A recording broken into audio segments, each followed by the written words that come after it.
고백드리도록 하겠습니다. 전능하사 천지를 만드신 하나님 아버지를 내가 믿사오며 그 외아들 우리 주 예수 그리스도를 믿사오니 이는 성령으로 잉태하사 동정녀 마리아에게서 나시고 본디오 빌라도에게 고난을 받으사 십자가에 못 박혀 죽으시고 장사한 지 사흘 만에 죽은 자 가운데서 다시 살아나시며 하늘에 오르사 전능하신 하나님 우편에 앉아 계시다가 저리로서 산자와 죽은 자를 심판하러 오시리라. 성령을 믿사오며 거룩한 공예와 성도가 서로 교통하는 것과 죄를 사하여 주시는 것과 몸이 다시 사는 것과 영원히 사는 것을 믿사옵나이다. 아멘. 우리 찬송 한번 드리겠습니다.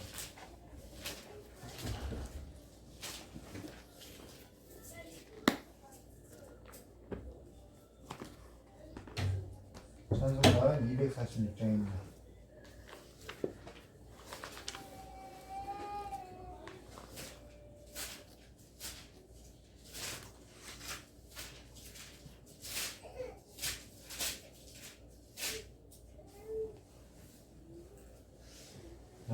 가나안 땅 귀한 성에 들어가려고 내 무거운 짐 벗어버렸네.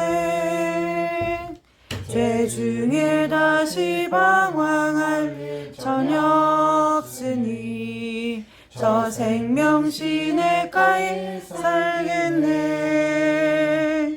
길이 살겠네. 나 길이 살겠네. 저 생명 시냇가에 살겠네. 길이 살겠네. 나 길이 살겠네. 저 생명 시냇가에 살겠네. 늙음과 구름 기둥을 인도하시니 나가는 길이 형통하겠네. 이 요단강을 내가 지금 건넌 후에는 저 생명 시냇가에 살겠네. 길이 살겠네. 나 길이 살겠네. 저 생명 시냇가에 살겠네. 길이 살겠네. 나 길이 살겠네. 저 생명 시냇가에 살겠네. 내 주린 영혼 만나로서 먹여주시니 그 양식 내게 생명 되겠네. 이후로 생명 양식 주와 함께 먹으며 저 생명 시냇가에 살겠네. 길이 살겠네. 나 길이 살겠네. 저 생명 시냇가에 살겠네. 길이 살겠네. 나 길이 살겠네. 저 생명 시냇가에 살겠네. 우리 오랜만에 우리 금요일 날인데요. 금요일인데 이경비 목사님 대표로 기도해 주시겠습니다. 기도드리도록 하겠습니다. 은혜롭고 자비로우신 아버지 하나님, 오늘도 주님께서 은혜 주셔서 저희들을 한자리에 불러주시고 금요예배 드리게 하시니 감사합니다. 이 한 시간 하나님 아버지 앞에 온전하게 드리는 예배가 될 수 있도록 하나님 아버지 우리를 주의 보혈로 정결하게 씻어주시옵고 온전히 하나님께만 영광 돌리는 예배가 될 수 있도록 이 자리에 저희들과 함께하여 주시옵소서. 하나님 아버지, 이 시간 저희들이 또 말씀을 듣습니다.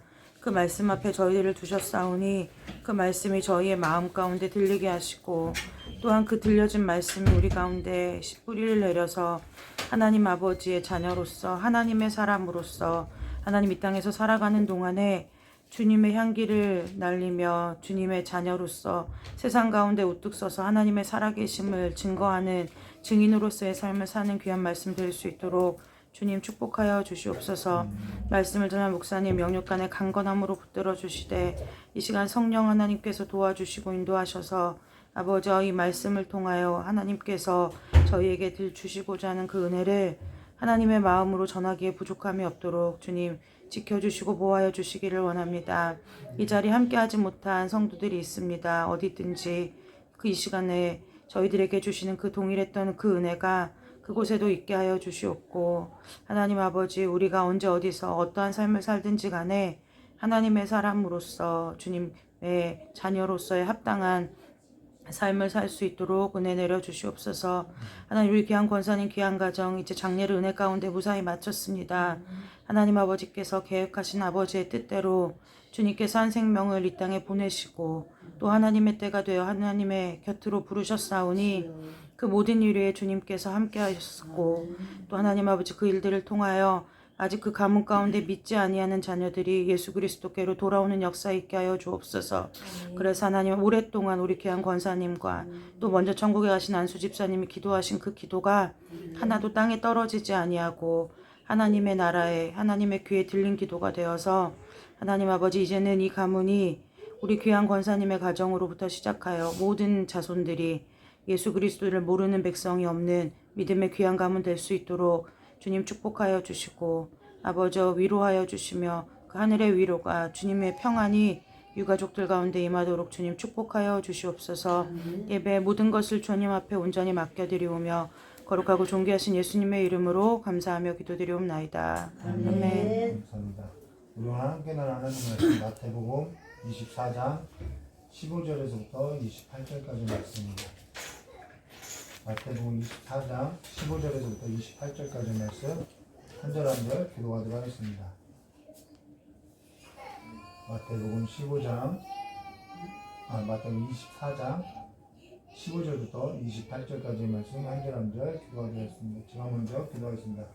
그러므로 너희가 선지자 다니엘이 말한 바 멸망에 가증한 것이 거룩한 곳에 선 것을 보거든 읽는 자는 깨달을진저.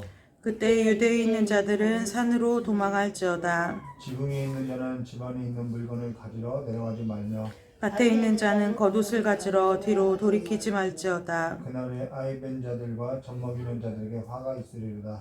너희가 도망하는 일이 겨울에나 안식일에 되지 않도록 기도하라. 이는 그때에 큰 환란이 있겠습니다. 창세로부터 지금까지 이런 환란이 없겠고 후에도 없으리라. 그날들을 감하지 아니하면 모든 육체가 구원을 얻지 못할 것이나 그러나 택하신 자들을 위하여 그날들을 감하시리라. 그때 사람이 너에게 말하되 보라 그리스도가 여기 있다 혹은 저기 있다 해도 믿지 말라. 거짓 그리스도가 거짓 선지자들이 일어나 큰 표적과 기사를 보여 할 수만 있으면 택하신 자들도 미혹하리라. 보라 내가 너에게 미리 말하느니라. 그러면 사람들이 너희에게 말하되 보라 그리스도가 광야에 있다 하여도 나가지 말고 보라 골방에 있다 하여도 믿지 말라. 번개가 동에서 나서 서편까지 번쩍임 같이 인자의 마음도 그러하리라. 주검이 있는 곳에는 독수리들이 모일 것이니라. 아멘. 오늘 마태복음 24장 15절과 28절 말씀 가지고요. 멸망에 가증한 것이 거룩한 곳에 선 것을 보거든이라는 제목으로 우리 함께 나누기로 하겠습니다. 이 본문의 말씀을 세대주의 학자들이 해석해서 이 문제가 좀 있죠. 앞으로 이제 장래에 어떤 큰 환란이 있을 거다. 이렇게 하면 7년 대환란 뭐 이런 이야기를 하는데 사실 이 본문의 말씀은 그것과 이제 전혀 좀 상관이 없다는 것을 우리가 염두에 두고요. 우리 함께 나누도록 하겠습니다. 오늘 우리가 나눈 이 마태복음 24장 1절과 51절에 있어서 좀 오해를 거두어야 하는 게 뭐냐면 잘못된 종말관이라는 거예요. 근데 잘못된 종말에 있어서 자주 언급되는 그 성경 구절이 지금 우리가 함께 나눈 이 성경 구절인데요. 이걸로 신학적인 오류도 많이 있고요. 또 이단도 많이 사용하고 있다는 것이죠. 근데 지금 우리가 함께 나누고 있는 이 마태복음 24장 1절부터 51절 이 올리브산 다마인데요. 근데 사실 올리브산 이 감난산 다마라는 것은 전혀 그렇게 오해할 일이 아니다라는 거예요.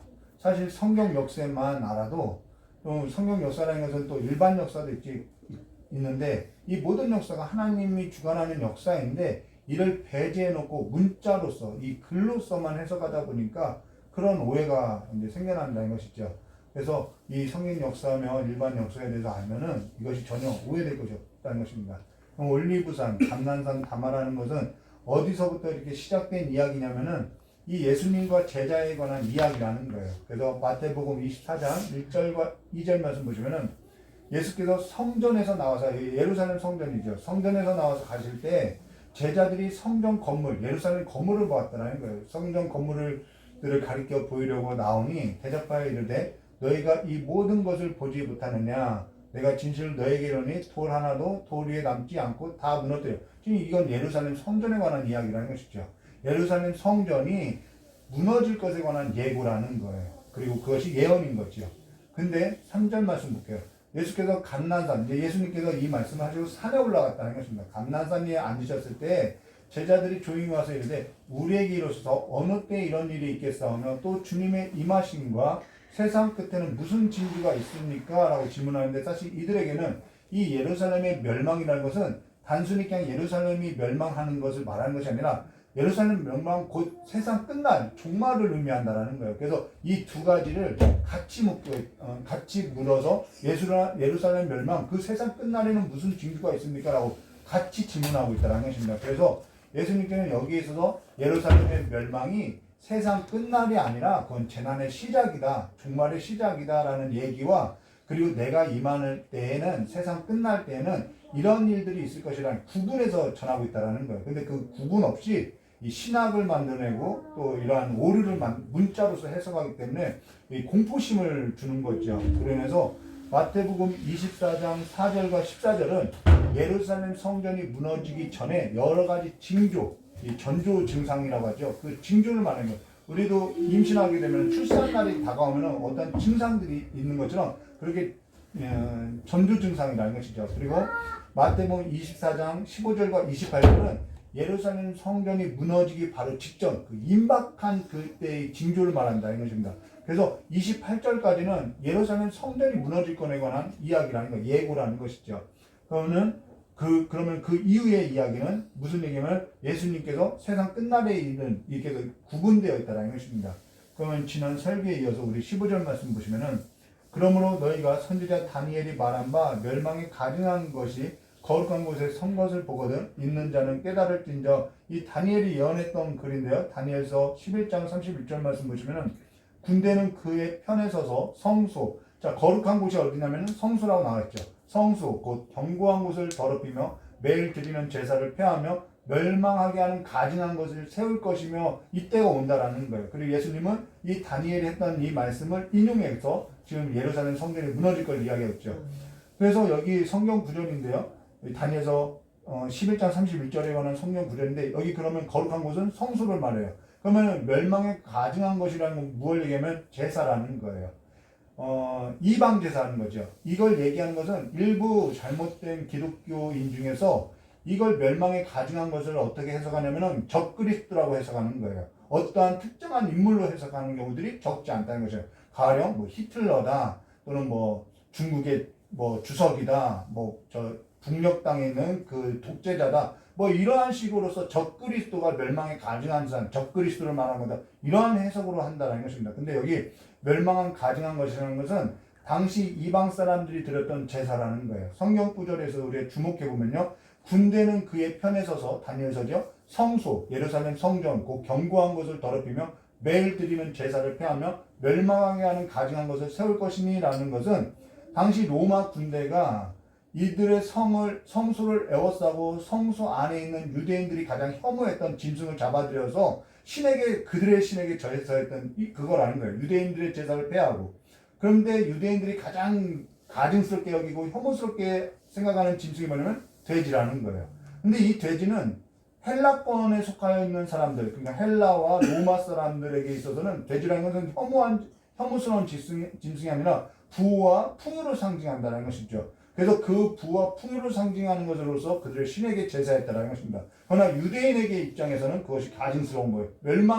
멸망스러운 거라는 것이죠. 근데 사실 이거는 주후 예수님이 태어나고 나서 70년 후 예루살렘이 멸망할 때에 관한 이야기나 당시 이들에게 있어서는 곧 닥칠 30년 내지는 40년에 닥칠 환란이라는 것이죠. 앞으로 일어날 일이라는 거예요. 근데 예수님 주후 예수님이 태어나고 나서 70년 전이죠. 그러니까 예수님이 죽고 나서 70년이 오기 전에 AD 70년이 오기 전에 이 유대인 안에는 갈등이 있었다라는 거예요. 유대 사회에는 갈등이 있었는데 그게 뭐냐면 죽은 예수가 부활했다는 소문이 나고 그가 그리스도라는 소문이 나서 유대와 사마리아와 로마까지 이 유대 사회에는 갈등이 있게 됐다라는 거예요. 그래서 로마 글라우디 황제 때 유대인들을 로마 시내에서 쫓아내는 사건이 있었고요. 또 그러고 나서 그 다음 황제가 네로였는데 네로가 즉위하게 되면서 로마에 화재가 있게 되고 나서 이제는 기독교인이 핍박이 받게 된다는 것이죠. 근데 유대인들은 그때 반란을 일으킨다라는 거예요. 근데 네로 때 왜 반란이 일어나면 유대인들이 자신들에게 핍박이 오게 될까봐 네로 황제 아내에게 뇌물을 써서 그 핍박을 피하고 편의를 받았는데 유대 땅의 총독으로 임명된 자가 유대로부터 세금을, 로마 시내가 다 불타고 그랬잖아요. 그래서 유대 땅으로부터 막대한 세금을 걷어들였고 성전 안에 있는 성전에 들여진 그 세금마저도 걷어들인다라는 거예요. 그러면서 편의를 받았던 그 유대인들이 자신들 성전 안에 있는 세금을 가져가니까 반란을 일으켰는데 그 반란을 진압할 때 그때 네로가 죽게 되고 3명의 장군들이 권력을 가지고 싸우는데 유대 땅의 반란을 진압하러 왔던 그 장군이 권력을 잡으려고 다시 로마를 돌아와서 권력을 잡아서 그가 왕이 된다라는 거예요. 근데 그가 왕이 되고 그가 로마의 황제가 되는데 그 유대 땅에는 반란이 아직 진압되지 않았기 때문에 그때 누굴 보내면 티투스를 보낸다라는 것입니다. 그 티투스가 바로 예루살렘 성전을 무너뜨린 자라는 것이죠. 그래서 이것이 유대의 그 반란으로 해서 성전이 붕괴된 사건을 말해주다는 것입니다. 근데 이때 죽게 된 유대인 수가 몇 명이면 110만 명이 죽게 된다는 거예요. 이건 당시 왜 이렇게 많은 숫자가 죽었냐면은 당시 유월절을 지키러 왔던 그 유대인들이 다 죽게 된다는 것이죠. 그러면서 16절에 이렇게 말씀하는 거예요. 그때 한국에 사는 사람들 아니죠? 유대에 있는 자들은 이라고 하는 거예요. 그때 유대에 있는 자들은 산으로 도망할지다 라는 거예요. 예루살렘 성전이 멸망이 임박할 것을 예고하고 유대에 있는 자들은 산으로 도망가라고 하는 거예요. 근데 도망가지 않아요. 다 죽게 되는 거죠. 110만 명이나 죽게 된다는 것입니다. 그러고 나서 17절과 18절 말씀입니다. 지붕 위에 있는 자는 집 안에 있는 물건을 가지러 내려가지 말며 밭에 있는 자는 겉옷을 가지러 뒤로 돌이키지 말지어다. 자, 지붕에 있는 자는 집 안에 있는 물건을 가지러 내려가지 말며라는 것은 이들은 지붕이 평평하다는 거예요. 그래서 그 지붕 안에서 기도와 일상을 나누는 공간인데 지붕 위에 있게 되면은 지붕 위는 높은 곳이죠. 높은 곳에 있다 보면은 군대가 오는 걸 보이게 된다는 거예요. 근데 군대가 오는 것을 보일 때 집 안에 있는 물건을 가지러 가지 말라고 이야기하는 거죠. 지금 상황이 그만큼 긴박하다는 것입니다. 그리고 또 이들은 겉옷을 입고 다니는데 밭에 갈 때는 밭에서 일을 할 때는 겉옷을 벗어두고 일을 한다라는 거예요. 근데 그 겉옷을 짚기 위해서 뒤돌아보지 말라는 거예요. 못이 그와 같은 상황이죠. 근데 이건 무엇을 얘기하면 굉장히 임박하다라는 거예요. 며칠 전에 우리 산불로 인해서 피해가 적지 않았는데요. 이 CCTV 영상 하나가 제보된 걸 이렇게 보게 됐는데 불이 처만치 있더라는 거예요. 그래서 집안에 어떤 어른이 집안에 있는 물건을 가려고 했는데 불이 갑자기 돌연히 눈앞까지 집까지 닥치는 것이 불과 10초밖에 되지 않다라는 거예요. 그러면서 집에 들어가려고 했다가도 그냥 불을 피하기 위해서 몸만 빠져나오는 것이 영상에 찍혀서 나왔는데 지금 뭐 그와 같은 상황이라는 것이죠. 좀 멀리 있나 생각하지만 그렇지 않다는 임박하게 갑자기 온다는 것입니다. 그걸 얘기한다는. 그러면은 과연 이것이 그렇게 하나님의 심판이 임박하니까 빨리 피하라, 빨리 도망가라 이 얘기를 하는 걸까? 정작 여기서 말하고자 하는 것은 뭐냐면요. 전에 계시록 설교할 때도 강조했던 것이 있는데요. 그거는 가장 중요한 것이 뭐냐면 생명밖에 없다라는 거예요. 목숨보다 귀중한 것이 없다라는 거예요. 우리 목숨을 보존하라는 얘기를 이렇게 하는 거 있다라는 것이죠. 지진이 나면 무엇을 가지고 나가느냐? 가장 귀중한 것을 갖고 나가겠죠. 내 인생에 있어서 가장 귀중한 것이 뭐냐는 거예요. 집안에 불이 났는데 뭘 갖고 나오겠냐는 것이죠. 전에는 저도 미련해서 돈을 생각하고 금을 생각하고 뭐 TV를 들고 나가야 하나? 그러다 좀 신앙이 있고 나서는 뭐 성경책을 들고 나가야 할까? 뭐 이런 생각을 했는데 그보다 더 중요한 것이 뭐냐면은 자녀를 나가야 하는 것이죠. 내 몸을 갖고 나가야 한다는 것이죠. 그보다 더 귀한 것이 없는 거예요. 성경을 가지고 나왔어요. 제가 한참 은혜 받을 때죠. 성경을 가지고 나왔는데 만약에 내 어린 자녀나 배우자가 뭐 잃게 되면은 평생 고통스럽게 살지 않겠냐는 거죠. 우리가 이미와 아직이라는 이 사이에 끼어서 살아가는 삶 가운데서 가장 중요한 것이 뭔지 사랑이라고 생명이라고 말하고 있다는 것입니다. 근데 그것이 뭔지 그 가장 중요한 것이 뭔지 모르니까 우리가 그것을 정말 뭘 사랑하고 살아가는지 모르고 살아가고 있다는 거예요. 생명보다 귀중한 것이 없다라는 거예요. 그걸 사랑하고 사는 것이 가장 고귀한 지혜임을 말해주고 있다는 것입니다. 집안에 귀중품이 있다고 밭에 겉옷이 있다고 돌아볼 것이 아니라 내 생명보다 귀중한 것은 없다라는 것입니다. 근데 뒤를 돌아보고 살아가고 있다는 것이죠. 그와 같은 삶에 있어서 목숨 걸고 살아가고 있는 거예요. 이 겉옷에 목숨같이 여기고 집안에 있는 그런 보화를 내 목숨같이 여기고 뭐 가방이나 뭐 이런 걸 목숨같이 여기고 있다는 거예요. 그거보다요 내 생명이 더 귀하다라는 거예요. 그러나서 19절과 20절에 이렇게 말씀하세요. 그날에는 아이벤 자들과 젖먹이는 자들에게 화 있으리라. 이거는 그들에게 재앙이 있다라는 말이 아니에요. 너희가 도망한 일이 겨울에나 안식일이 되지 않도록 기도하라. 사실 기도라는 것은 아는 만큼 하는 것 같아요. 보는 만큼 기도하게 되고요. 근데 여기 아이벤 자들과 젖먹이는 자들에게 화가 있으리라는 것은 이들에게 화가 있게 됐다 이 말이 아니라 그들이 겪게 될 그 상황 자체가 화로 여겨지게 될 거라는 거예요. 전쟁 속에 아이가 있어요. 내 작은 아이가 있어요. 그러면은 이거 두고 갈 수도 없고 데려가자니 이거 힘든 일이고 그러한 갈등이 자신에게 처한 상황으로서 공고하게 된다는 것을 말한다는 것입니다. 그리고 겨울에나 안식일이 되지 않게라는 겨울에는 도망갈 수 없어요. 유대 땅에는. 그리고 안식일에는 몇 걸음 못 가요. 그러니까 그날이 안 되게 하라는 것도 다 무엇과 관련이 있냐면 목숨과 관련이 있는 일이라는 것입니다. 생명과 관련이 있는 일이라는 거예요. 근데 하나님이 얼마나 이들에게 은혜를 줬냐면은 6월절에 이들이 이 성을 에워쌌는데 9월까지 5개월 에워싸고 예루살렘이 멸망한다라는 거예요. 그래서 이들이 떠나게 되는 날이 9월, 가을이라는 것입니다. 너무 놀랍죠. 근데 이게 무엇과 관련되면 예루살렘 멸망과 관련되어 있는데 이 모든 것이 다 생명과 관련이 있다라는 거예요. 그러고 안식일에 유대인들이 볼 때 당시에는 유대인들 안에 기독교인이 있었죠.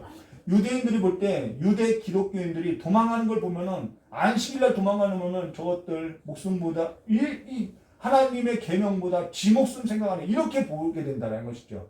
이때 기독교인이라면 유대인들의 기독교인들, 헬라인의 기독교인들이 섞여 있었다는 것입니다. 근데 유대인들의 입장에서 볼 때는 저들은 뭐 안식일도 지키지 않고 자기 목숨을 지킨다 이렇게 보일 수도 있다는 것이죠. 그마저도 그러니까 어떻게 해요? 내가 헬라 기독교인인데 그러면은 내가 도망가지도 못하고 뭐 어떻게 믿음을 지키자니 죽게 생겼고 그러한 공고한 일이 닥치게 된다는 것이죠. 그러한 일에 있어서 기도하라는 거예요. 자, 그러고 나서 21절과 22절 말씀 보시면 이는 그때 큰 환란이 있겠으면 이 AD 70년을 말해요. 창세로부터 지금까지 이런 환란이 없겠고 후에 없으리라. 자, 이제 좀 안심되죠. 이제 이런 환란은 없겠구나. 이런 안심이 되는 거죠. 22절에 그날들을 감하지 않으면 모든 육체가 구원을 얻지 못할 것이나 그러나 택하신 자들을 위하여 그날들을 감하시라. 사실 잠깐 이 예루살렘을 5개월 동안 포위하고 이 예루살렘 성이 멸망하게 되는데요. 이 역사의 기록을 보면요. 이 예루살렘 포위했던 것을 잠깐 어떠한 이유인지는 모르지만 이들이 푸는 때가 잠깐의 시기가 있다라는 거예요. 그래서 믿는 자들이 그 틈을 타서 도망하는 기록이 있다라는 거예요. 그래서 몇 사람이 사는다는 것이죠. 사실 이건 무엇을 얘기하냐면 하나님께서 자기가 택한 백성들은 끝까지 보호한다라는 거예요. 그래서 여기 가마시라라는 이 단어가 보호하다, 면제시키다, 삭제시키다라는 단어라는 거예요. 사실 하나님께서 예수 피로 산 그 자들을 보호하는 것은요, 그들에게도 생명이 있다는 것이죠. 하나님도 생명을 얼마나 귀하게 여기는지 보여주고 있다는 것입니다. 오늘 하나님께서 택하신 자가 어디 있냐면 주 보혈 아래 있다는 거예요. 주 보혈의 그 능력 안에 우리가 있다는 것을 우리가 기억해야 하는 것이죠. 그분의 보혈의 능력 아래에 우리가 보호받고 있다는 것입니다. 근데 사실 우리의 삶이라는 것은 바로 그것을 내가 믿고 살아가는 것이죠. 그게 그리스도인이라는 것입니다. 자, 그러고 나서 다시 무엇을 강조하냐면요. 23절과 24절 말씀 볼게요. 자, 이런 상황에서도 지금 하나님께서 믿는 자들을 보호해줬다는 것입니다. 23절과 24절입니다. 그때 사람이 너에게 말하되 보라 그리스도가 여기 있다 혹은 저기 있다 해도 믿지 말라. 거짓 그리스도인과 거짓 선지자들이 일어나 큰 표적과 기사를 보여 할 수만 있으면 택하신 자들도 미혹하리라. 오늘날에도 이 사건은 있죠. 사실 전에 저희 아내에게 이런 얘기를 한 적이 있어요. 지금 우리가 사는 삶 이 자체가 우는 사자 굴에 던져졌던 그 다니엘과 같은 삶과 다르지 않다고 이야기한 적이 있다는 것입니다. 우는 사자라는 것은 굶어 있는 사자라는 거예요. 근데 하나님께서는 마귀 곧 우는 사자의 지금 입을 막고서 오늘 우리가 살아가는 이 삶에서 보호하시고 오늘 우리가 숨을 쉬고 살아갈 수 있게 하고 있다는 거예요. 우리의 생명을 지금 하나님께서 보호해주고 있다는 것을 우리가 기억해야 하는 것이죠. 근데 거짓 그리스도인들과 거짓 선지자들이 일어나 큰 표적과 기사를 보여 할 수만 있으면 택하신 자들은 미혹하리라. 사실 여기 미혹되는 것은요, 우리가 미혹되는 것은 두 가지 사실에 있어요. 하나는 사람 자체가 연약해요. 그리고 다른 하나는요, 어떠한 요인이 있으면 두려움과 불안과 염려가 있게 된다는 것입니다. 근데 이 마귀는 우는 사자는요, 뻔한 공격을 하지 않아요. 먹잇감을 찾는 우는 사자 같이요, 이게 굉장히 숨어서 기다린다는 거예요. 먹잇감을 기다린다는 거예요.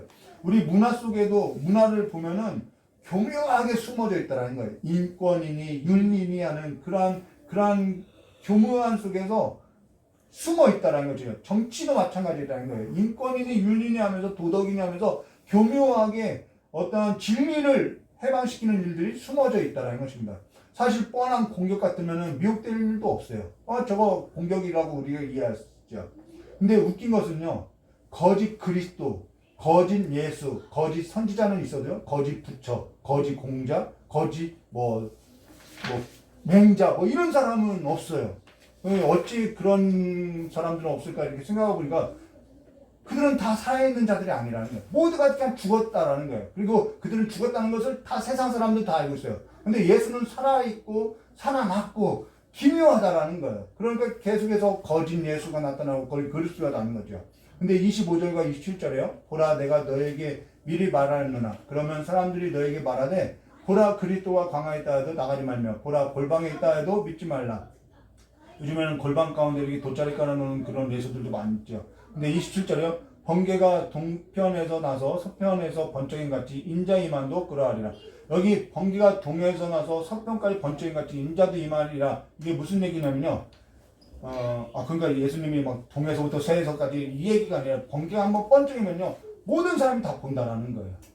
이 거짓 선지자나 거짓 그리스도인과 같은 사람들은 특정한 자에게만 숨어서 자기가 메시아다라고 이렇게 이야기하지만은 예수님의 임함은 이건 종말을 말하는 거예요. 예수님의 임하심은 모든 사람과 믿는 자나 믿지 않는 자가 전부 동시에 다 볼 수 있다라는 거예요. 그러니까 내가 어디서 산에서 계시를 받았다, 내가 메시아다 이런 모든 사람 다 거짓 그리스도인이라는 걸 우리가 이 한 구절로만 보아도 분별할 수 있다는 것이죠. 동방이 한국인데 자기가 동방에서부터 나와서 지금 서방 저쪽 예루살렘으로 가고 있는 자다 이런 얘기까지도 하는 일들이 적지 않다라는 거예요. 그러나 예수님의 임하심은요, 모든 사람이 확실하게 볼 수 있게 임한다는 것입니다. 예수님이 아직 안 왔다라는 거예요. 이건 다시 올 때를 이야기하는 거죠. 그래서 28절에요. 주검이 있는 곳에는 독수리가 모일 것이라. 이건 시체를 말하는데요. 시체에는 독수리가 모이죠. 근데 이거는 당시 로마 군대가 예루살렘을 포위하고 무너뜨리고 나서의 그 상황을 이야기한다는 것입니다. 그럼 오늘 우리가 보아야 할 것이 뭐냐면은 어떠한 것보다 무엇보다 생명의 가치보다 더 중요한 것이 없다라는 거예요. 그리고 하나님께서는 그 예수 그리스도의 그 아들의 피로써 택하신 자들의 그 생명을 끝까지 보호한다라는 거예요. 반드시 보호한다라는 것이죠. 여기에 우리의 인생이 있고 여기에 우리의 삶의 기쁨이 있는 거죠. 여기 전부 환난 날에 공고하게 된 것이 뭐냐면 생명과 연관되어 있는 거라는 것입니다. 그리고 기독교의 가치라는 것은요. 문화 속에 들어가고요. 윤리와 인권 속에 들어가고요. 정치와 질서 속에 들어가서 일상의 삶 가운데 세상 속에 들어가서 무엇을 나타내는 삶이라면 생명보다 더 중요한 건 없다라는 것을 보여주는 거예요. 그리고 하나님께서는 그 생명을 보호한다라는 것을 보여주는 것이 그리스도인이라는 것입니다. 집안의 기준품이 사라져도요. 내가 예수로 산다는 것을 보여줘야 하는 거죠. 밭에 감추어진 부와 내가 밭에 두었던 겉옷이 사라져도요. 내가 그걸로서 살아가지 않는다는 것을 보여줘야 하는 거죠. 그걸로 슬퍼하지 말고요.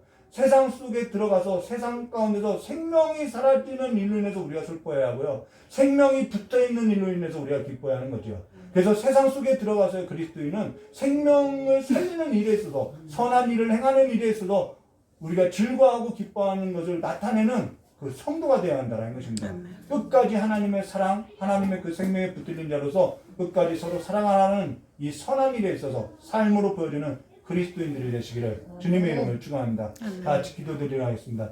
좋으신 하나님 아버지, 하나님의 그 생명에 붙들린 자들로서 이제는 죽음에 있어서 어떠한 환난과 공고에 있어서 두려워서 주님이 언제 오실까 떠는 자들이 아니라 이제는 하나님의 그 보호하심을 믿고 믿음의 확신을 가지고 하나님의 생명을 가지고 아버지 두려워서 떠는 자들의 삶 가운데 아버지 기중품을 잃어버려도 낙심한 그들의 삶 가운데 하나님께 생명이 붙어 있음을 아버지 그 생명이 있음을 기쁜 소식을 전하는 아버지 평안을 전하는 아버지 아름다운 발걸음이 될 수 있도록 주님의 복을 내려주시옵고 우리의 삶이 하나님의 그 보호하심으로 말미암아 날마다 즐겁고 행복하고 기뻐하는 삶이 될 수 있도록 주님의 두 손으로 축복하여 주시길 간절히 원하오며 이제는 세상에 사라지는 일로 인해서 슬퍼하거나 눈물을 짓는 것이 아니라 하나님의 살아계심으로 인해서 즐거워하는 삶이 될 수 있도록 복 내려주시길 간절히 원하오며 깨우신 예수님의 이름으로 기도드리옵나이다. 아멘.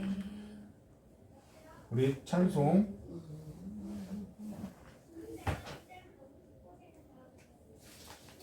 1절 246장 1절하고 잠깐 깨달은 말씀 듣고 각자 다들 은혜에 대해서 기도하고 주기도문으로 예배를 마치도록 하겠습니다. 찬송가 246장입니다. 1절만 부르고 우리 246장입니다.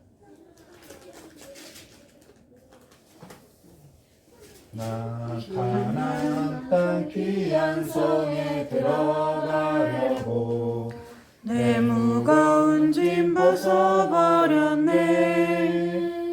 죄 중에 다시 방황할 일 전혀 없으니 저 생명 시냇가에 살겠네.